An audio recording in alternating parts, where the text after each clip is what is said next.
오늘은 2023년 7월 16일 주일입니다. 오늘 말씀은 빌립보서 1장 12절에서 30절 말씀이고 말씀 제목은 고난입니다. 오늘 말씀에서 바울 사도님은 내가 당한 고난이 오히려 하나님의 복음을 전하는 데 도움이 되고 있다고 말씀하십니다. 바울 사도님은 감옥에 갇혔습니다. 하지만 그것을 통하여서 다른 사람들이 더욱더 자신감을 얻어 그리스도의 복음을 전하고 있다고 말씀하십니다. 바울 사도님은 이 상황이 기쁘다고 말씀하십니다. 순수한 마음을 가지고 바울 사도님을 돕기 위해 복음을 전하는 사람이 있는가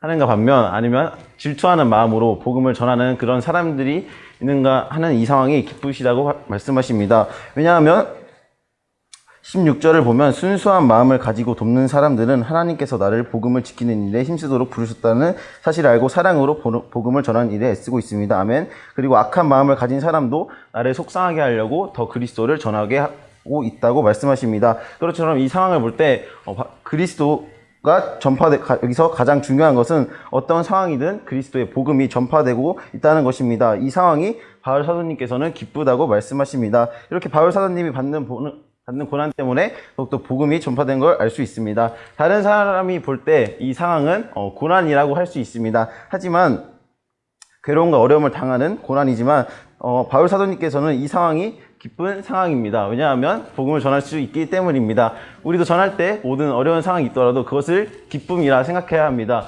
하지만 우리가 전하는 것을 숙제라고 생각하면 기쁠 수가 없습니다. 왜냐하면 숙제는 재미가 없기 때문입니다. 그리고 제가 중학교 때 숙제를 싫어했습니다. 왜냐하면 숙제하는 것이 한다면 나의 시간이 붙들리고 내가 놀 수도 없고 그렇기 때문에 숙제를 싫어했습니다. 하지만 숙제가 좋았을 때가 있습니다. 그것은 제가 학원을 다닐 때 내가 숙제를 잘할 수 있고 할 수 있을 때 숙제가 좋았습니다. 이처럼 하지만 숙제가 싫었을 때는 내가 못 풀었을 때, 할 수 없을 때를 싫어했습니다. 이처럼 숙제라 생각하는 것은 내가 어렵거나 힘든 상황이 오면 기쁠 수가 없고 내가 좋아하는 상황에만 기쁘게 됩니다. 그렇기 때문에 우리가 복음을 전하는 것을 숙제로 생각하는 것이 아니라 하나님을 믿는 사람으로서 당연하게 생각해야 될 것입니다. 그렇게 기쁘게 하나님의 그 복음을 전해야 합니다.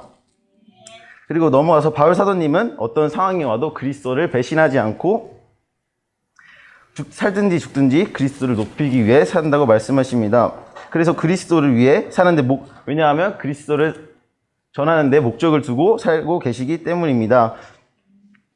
그래서 바울 사도님은 하나님께 영광 돌리는 삶을 살라고 말씀하십니다. 하나님께 영광 돌리는 삶은 29절에 나와 있듯이 그리스도를 믿는 특권과 고난받는 특권이 하나님께 영광이 된다고 말씀하십니다. 그렇게 하나님을 믿는 특권을 가진 자로서 우리가 전할 때 그 고난이라 생각하지만 우리는 그 기쁨의 특권을 가지고 살아가서 하나님께 영광이 되는 우리 모두 되시길 예수님의 이름으로 축원합니다.